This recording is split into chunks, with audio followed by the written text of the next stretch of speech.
हम मध्य प्रदेश के हरदा जिले के ग्राम सुकरास के निवासी हैं और हमारे गांव में एक राजा थे लोटा सिंह, जो कि बहुत घमंडी थे और उनको लोगों को गुलाम करने में बहुत मज़ा आता था। तो एक बार क्या हुआ कि उन्होंने योजना निकाली कि भैया सब गांव वाले मुझे लंबी लंबी कहानी सुनाएंगे और जिसकी लंबी कहानी रहेगी उसे मुंह मांगा इनाम दिया जाएगा और जिसकी नहीं रहेगी उसे गुलाम बना दिया जाएगा। तो ऐसे हमारे सब गांव वाले ने कहानी सुनाई राजा को। तो राजा तो भैया ने कहा नहीं, मज़ा नहीं आया, तुम्हारी कहानी छोटी है, ऐसे ऐसे करके सबको गुलाम बना दिया। लेकिन एक बच्चा था जो जिसने राजा को सबसे लंबी कहानी सुनाई।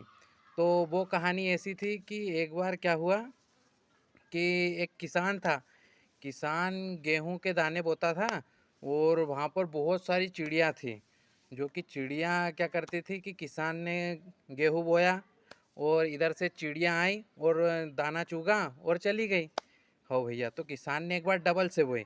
तो किसान ने भी योजना बनाई कि अब तो मैं यहीं बैठा रहूँगा और पूरी रखवाली करूँगा, अब देखता हूँ कैसे खा के बताती हैं। तो फिर चिड़िया ने भी योजना बना ली कि भैया अब अपन भी एक एक करके जाएंगे और पूरे दाने खा के आ जाएंगे। तो हुआ ये कि चिड़िया गई, दाना चुगी और हो गई फुर। फिर अगली चिड़िया आई, फिर उसने दाना चुगा और हो गई फुर। तो ऐसे एक एक करके चिड़िया आई, दाना चुगी, हो गई फुर। और किसान बेचारा देखता रहा कि एक चिड़िया आई, फिर एक चिड़िया आई, तो ऐसा चलता रहा। तो फिर राजा ने बोला कि हाँ भाई, चिड़िया आई, दाना चुगी, हो गए फुर, उसके आगे क्या हुआ? तो फिर बच्चा बोला कि नहीं, उसके बाद भी चिड़िया आई, दाना चुगी और हो गई फुर।